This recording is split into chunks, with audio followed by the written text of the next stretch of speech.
SSC के English series में आप लोगों का फिर से स्वागत है। 21 अक्टूबर शिफ्ट 2 पहला है select the option that can be used as a one word substitute for the highlighted group of words in the given sentence. R K Laxman was well known for his drawings of people in such a highly exaggerated manner as to cause laughter। यानी कि वो जो है अपनी drawings बनाने के लिए famous है। और लोगों की किस तरह की ड्राइंग बनाने के लिए, तो बहुत ज्यादा अतिशयोक्तिपूर्ण तरीके से, जिससे कि लोग बहुत ज्यादा हंसने लगते हैं। तो देखो, हंसी पैदा करने के लिए बहुत अतिशयोक्तिपूर्ण तरीके से कुछ किसी चीज को करने के लिए, या ये तो ड्राइंग बनाने के सेंस में बोल रहा है, तो अतिशयोक्तिपूर्ण तरीके से कुछ करने के लिए, तो उसको बोलते हैं हम कैरिकेचर्स। कैरिकेचर्स का मतलब होता है बहुत ही हंसी पैदा करने के लिए अतिशयोक्ति तरीके से या अतिशयोक्तिपूर्ण तरीके से। इसके अलावा है आर्टिकल। तो आर्टिकल मतलब होता है लेख। स्केचेस, स्केचेस मतलब स्केच होता है जो कि रेखा चित्र बनाया जाता है। पोर्ट्रेट, पोर्ट्रेट किसी आदमी का इंडिविजुअल फोटो जो बनाया जाता है, जो कि मूल्य उसके चेहरे पे फोकस्ड होता है, यानी उसके सिर का बनाया जाता है, उसे पोर्ट्रेट कहते हैं। नेक्स्ट है select the most appropriate synonym of the given word. Jurisdiction. तो ज्यूरिसडिक्शन का मतलब होता है न्यायिक क्षेत्र। तो इसके लिए सिनोनिम इसमें से क्या हो जाएगा? एक्सप्रेशन का मतलब होता है अभिव्यक्ति, वायलेशन का मतलब उल्लंघन, और डिसेंट का मतलब होता है वंश। इसमें सबसे तुम्हारा अप्रोप्रिएट है गवर्नेंस। गवर्नेंस का मतलब होता है शासन अधिकार। तो जिसके शासन है, जो कि गवर्नमेंट है, जो कि सरकार है, उसके शासन में क्या क्या होता है, उसके देश में जितनी भी चीजें हैं उस पर वो नियंत्रण रखता है, यानी उसके न्याय क्षेत्र के अंतर्गत आता है। तो ये कहीं ना कहीं जो है इसके लिए एकदम अप्रोप्रिएट है, इसीलिए इसका आंसर हो जाएगा governance. Select the option that can be used as a one-word substitute for the given group of words. A person who travels from place to place, especially for work. यानी जो काम की तलाश में इधर उधर भटके, उसे क्या कहते हैं? उसे इटिनरेंट कहते हैं, इटिनरेंट। इसके अलावा है वेग्रेंट। तो वेग्रेंट होता है खाना बदोश, जो कि खाना की तलाश में इधर उधर घूमते हैं। नोमैड का भी मतलब होता है खाना बदोश, जो कि खाने की तलाश में इधर उधर भटकते हैं, इनका कोई स्थायी घर नहीं होता। फिर है पिलग्रिम। पिलग्रिम मतलब होता है तीर्थयात्री, जो कि धार्मिक उद्देश्य से कहीं यात्रा करते हैं। फिर है the following sentence has been split into 4 segments. Identify the segment that contains a grammatical error. The dancer performed weird but the music was highly enchanting. तो उसने परफॉर्म कैसा किया? तो वियर्ड। तो वियर्ड जो है यहाँ पर एडवर्ब होना चाहिए, जो कि परफॉर्म को यानी तुम्हारे वर्ब को एनहेंस करे। तो इसके लिए हम वियर्ड जो है इसका एडवर्बियल फॉर्म यूज करेंगे, जो कि होगा वियर्डली। क्या हो जाएगा? The dancer perform weirdly. इसलिए तुम्हारा ये सेगमेंट गलत है। Select the grammatically correct sentence. If you want to have a sound working knowledge of Japanese you must read this book.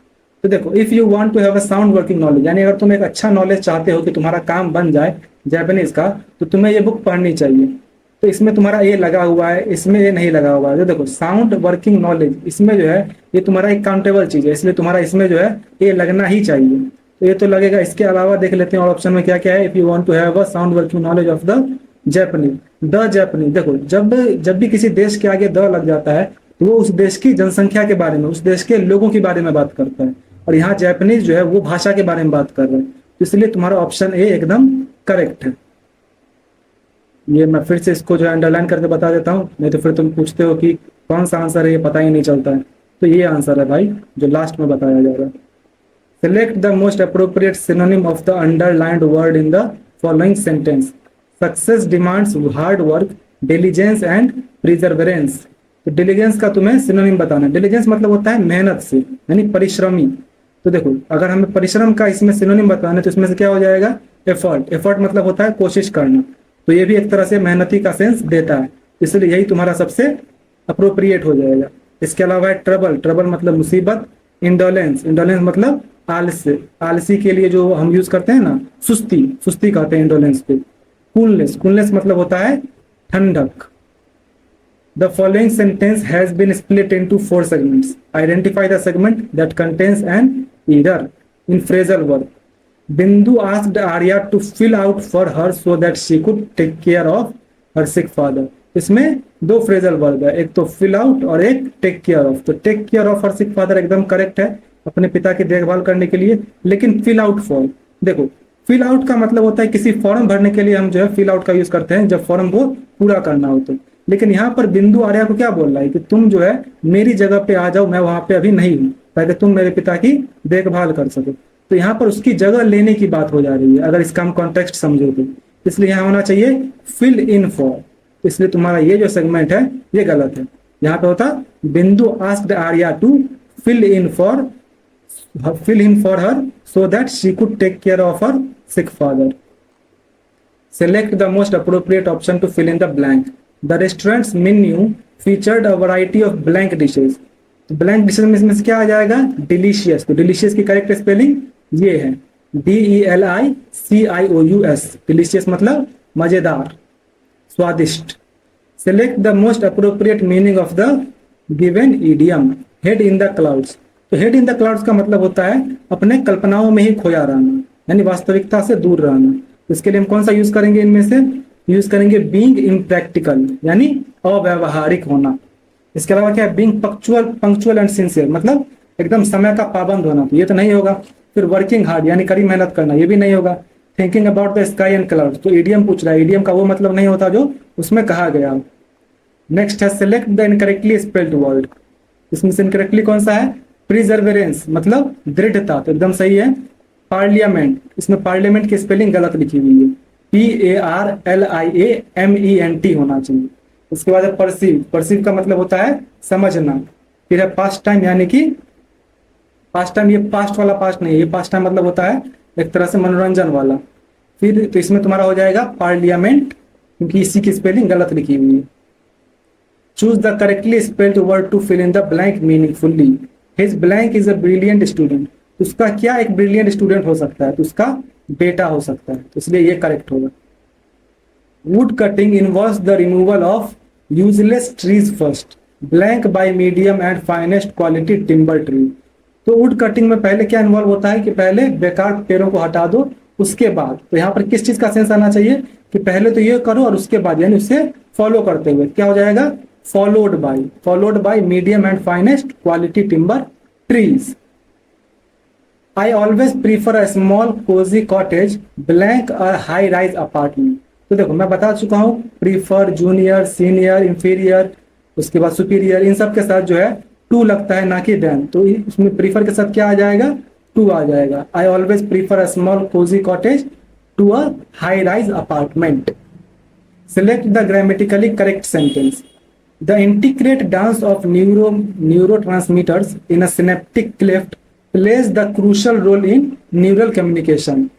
इसमें देखो plays the crucial role, इस वजह से ये जो है ये यहाँ पर सही साउंड नहीं कर रहा, तो ये नहीं होगा। इसमें फिर an intricate dance of neurotransmitters in a synaptic cleft plays a crucial role in neural communication, यानी तंत्रिका संचार में। इसमें जो एन यूज किया है यहाँ पर एन का यूज नहीं करना चाहिए, यहाँ पर यूज करना चाहिए द का। The intricate dance of neurotransmitters in the synaptic cleft plays a crucial role in neural communication. ये तुम्हारा ग्रामेटिकली एकदम करेक्ट है। चेंज द, मैंने लास्ट में ये लगाया है, मैंने लास्ट में से अंडरलाइन किया है अपने कर्सर से, इट मीन्स दैट यही करेक्ट सेंटेंस है और एसएससी ने भी इसी को माना। Change the following sentence into positive degree. Sushma is one of the smartest girls in the class. तो देखो यहाँ पे स्मार्टेस्ट गर्ल नहीं बोला, वन ऑफ द स्मार्टेस्ट बोला है, तो हमें भी इसी तरह का साउंड करता हुआ पॉजिटिव डिग्री बनाना होगा। इसमें क्या हो जाएगा? Few girls in the class are as smart as Sushma, यानी क्लास में कुछ ही लड़कियां हैं जो कि सुषमा जितनी स्मार्ट है। दोनों सेम सेंस दे रहा है। Select the word that has the same meaning as the underlined word in the given sentence. Shylock, the Jewish moneylender, and Antonio, the rich merchant of Venice, loathed each other. Loathed का मतलब होता है घृणा करना, यानी नापसंद करना। तो लोथ का यहाँ पर सिनोनिम क्या हो जाएगा? तो इनमें से हो जाएगा अभॉर्ड। अभॉर्ड का ही मतलब होता है घृणा करना। इसके अलावा एडमायर्ड मतलब होता है प्रशंसा। लैट का मतलब होता है, मतलब लाटे जो है, ये लैट नहीं लाटे है, लैटे जो है वो कॉफी का एक टाइप होता है। लेदर्ड मतलब होता है झाग बनाना, तो इसलिए अभॉर्ड यहाँ पर एकदम करेक्ट है। In the following sentence, the underlined part contains an error. Alternatives to the underlined part are given as options. She is late than we expected. तो than we expected है, यानी कंपेयर कर रहा है, तो क्या हो जाएगा? She is later than we expected, या यहाँ पर हो जाएगा later, यानी कि जो हमने जितना एक्सपेक्ट किया था, हमने जितनी उम्मीद की थी, वो उससे ज्यादा लेट हुई, इसलिए यहाँ पर लेटर आएगा, मोर लेट नहीं होगा। लेट का कंपेरेटिव लेटर होता है। Select the most appropriate idiom for the underlined segment in the given sentence. Sarvana failed in the examination last week and is in extreme depression these days. तो बहुत ज्यादा depression में, यानी बहुत ज्यादा निराश है। तो इसके लिए हम कौन सा इडियम यूज करेंगे?